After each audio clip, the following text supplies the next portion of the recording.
Assalamualaikum warahmatullahi wabarakatuh. Selamat pagi, salam sejahtera bagi kita semua. Baik, adik-adik peserta mata kuliah proses legislatif, kali ini saya akan menyampaikan tentang skenario diskusi kelompok kita. Walaupun sebenarnya ini sudah ada di sistem kelola pembelajaran atau Sikola di kelas semester kita. Di alur pembelajaran sudah ada petunjuknya, tapi ada beberapa hal yang perlu dipertegas karena ada sedikit yang berubah ya. Apalagi ini sudah pekan ke-10. Iya, sementara kita pernah tidak kuliah satu kali karena tanggal merah. Pekan depan juga ada tanggal merah, sehingga perlu ada pengaturan. Nah, adapun tema dari diskusi kita ini kan ada 7 pekan ya, ada 7 pekan.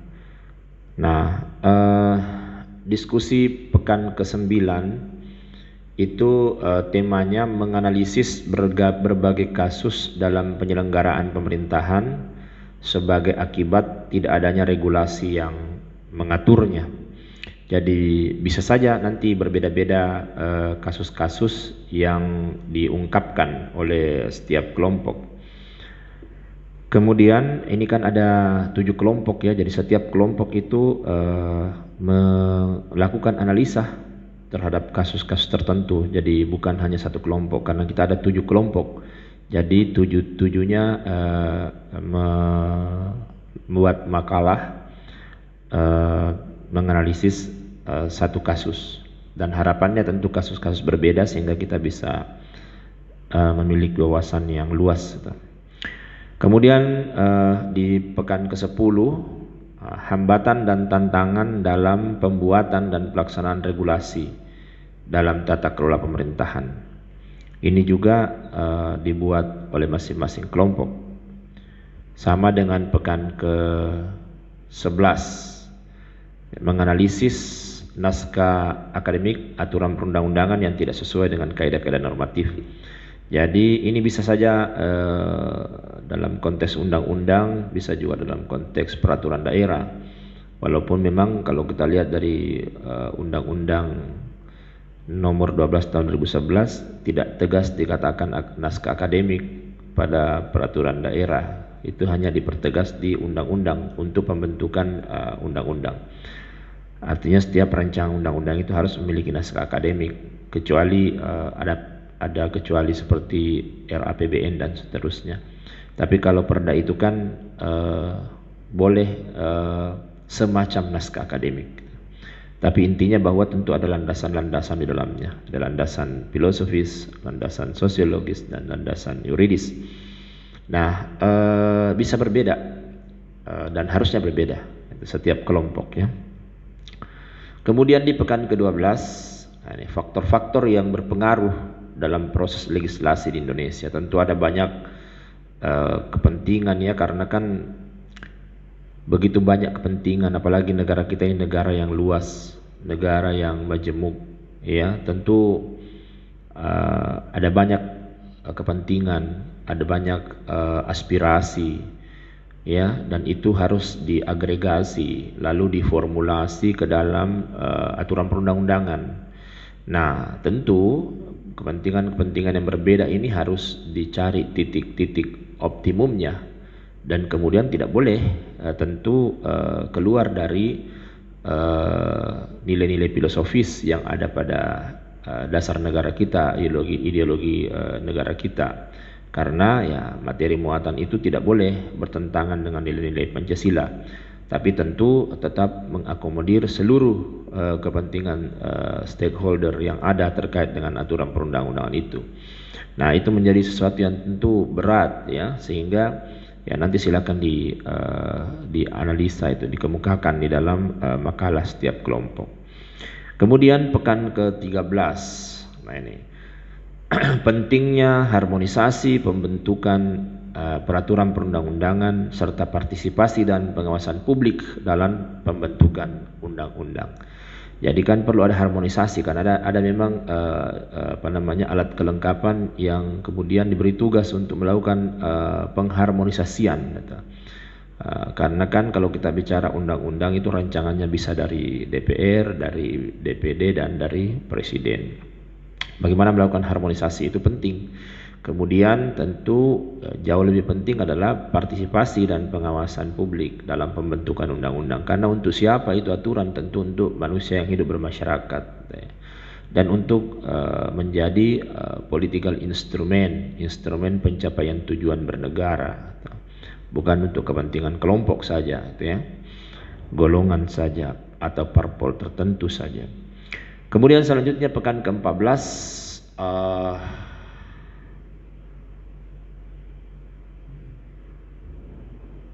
kita akan bicara tentang faktor-faktor yang menyebabkan materi muatan undang-undang itu bertentangan dengan undang-undang dasar dan apa solusinya. Jadi begitu banyak aturan perundang-undangan kita, utamanya undang-undang ya, yang di constitutional review oleh elemen-elemen bernegara kita.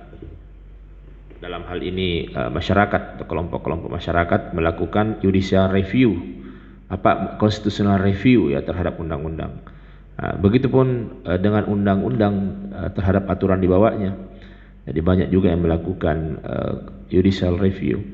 Kenapa? Karena dianggap bertentangan. Nah, kira-kira apa hal yang menyebabkan itu, dan kalau dia bertentangan apa solusinya? Ya tentu kalau kita bicara kewenangan dari lembaga-lembaga negara, ya bisa saja dilakukan judicial review ke Mahkamah Agung, bisa juga dilakukan constitutional review kepada Mahkamah Konstitusi. Walaupun ya ada putusan yang mengatakan bahwa bisa saja tidak dijalankan. Nah, itu menjadi sebuah kontroversi saya pikir ya, bahwa harusnya seluruh putusan dari Mahkamah Konstitusi itu kalau kaitannya dengan constitutional review harusnya diikuti oleh lembaga-lembaga yang dimaksud. Tapi nanti itulah yang kemudian Anda kemukakan itu. Jadi kalau ada yang bertentangan, apa solusinya? Tapi sebelum itu, apa yang biasa menyebabkan pertentangan itu? Kemudian di pekan ke-15, karena ini kelihatannya kita tidak ada studi banding kelihatannya ini, karena pertama masa pandemi, yang kedua di awal itu kan Prof. Gaukadir meninggal, kemudian Pak Dr. Jayadi ini diberikan kepercayaan oleh pemerintah provinsi. Selain sebagai kepala dinas, beliau juga sebagai pelaksana tugas Bupati Luwu Timur. Alhamdulillah luar biasa amanah itu, dan itu apresiasi tentu juga menjadi bagian dari home base kita ya, departemen kita, sehingga tentu beliau punya fokus ke tugas-tugas tersebut, sehingga berat kelihatannya kita melakukan studi banding. Makanya di pekan ke-15 itu kita melakukan analisa dinamika proses pembentukan dan materi muatan aturan perundang-undangan. Jadi kita memilih salah satu pembahasan tentang rancangan undang-undang yang kira-kira dianggap kontroversi, artinya banyak mendapat penolakan masyarakat. Nah, nanti kelompok 1 dan 2 itu terkait dengan undang-undang KPK, kan kemarin juga ditolak ya, kan ada yang mengatakan itu melemahkan dan seterusnya. Apa betul? Iya, nanti coba dilihat oleh kelompok 1 dan 2. Kemudian ini belum jadi undang-undang, kan ini baru rancangan undang-undang, walaupun penamaannya itu berubah ya. Jadi banyak juga mengalami penolakan karena menganggap bahwa kalau itu ada, itu bisa justru melemahkan Pancasila sebagai dasar negara.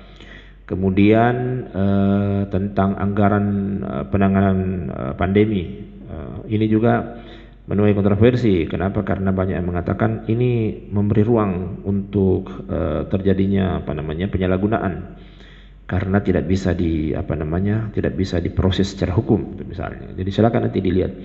Yang terakhir ini adalah Undang-Undang Cipta Kerja yang sudah diundangkan, yang kemudian juga mengalami polemik dalam kehidupan bermasyarakat kita. Nah, itu nanti kelompok 7 yang bahas itu.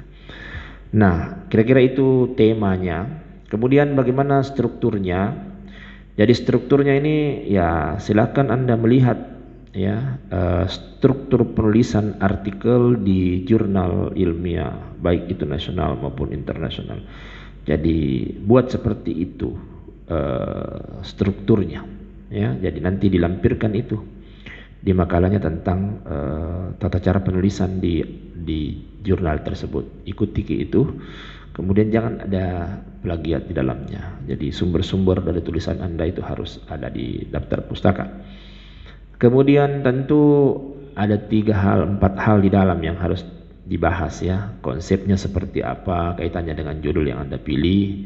Kemudian realitanya seperti apa, lalu apa masalahnya, lalu apa solusinya, itu kira-kira alternatif solusi yang ditawarkan oleh mahasiswa di makalahnya. Kemudian ini presentasi. Jadi setiap kelompok itu buat PPT. Jadi buat makalah, buat PPT. Nah, PPT ini dipresentasikan, tapi karena masa pandemi sehingga ya setiap kelompok itu membuat video presentasi maksimal 20 menit lah satu kelompok.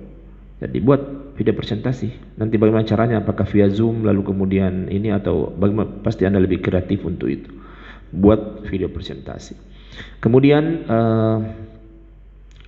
itu nanti videonya di-upload, dikompres kalau perlu ya, dikompres dulu, dibuat lebih sedikit kapasitasnya ya. Ada itu software kompres video. Lalu itu di-upload di Google Drive kelompok masing-masing. Jadi susah kayaknya kalau lewat email atau WA group, itu kan biasa berat dan terhambur-hambur. Ini kan ada 7 pekan, jadi nanti ya di Google Drive masing-masing kelompok ada 1 orang mewakili bikin Google Drive. Nanti linknya itu yang dikirim ke WA Group. Ini setiap hari Sabtu pukul 10 sampai 11 itu linknya sudah ada. Itu juga makalah PPT itu juga linknya harus sudah ada di Gmail saya. Kalau ini di link Google Drive-nya saja. Nah, nanti namanya itu videonya itu pekan keberapa, kelompok berapa, judulnya apa. Nah, itu yang menjadi judul file dari video presentasi Anda.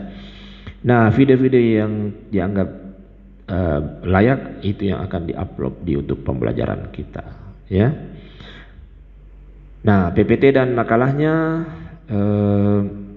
itu disatukan dulu ke ketua kelas dalam bentuk WinRAR, baru dikirim ke Gmail saya. Jangan kirim orang per orang, harus ketua kelas yang kirim.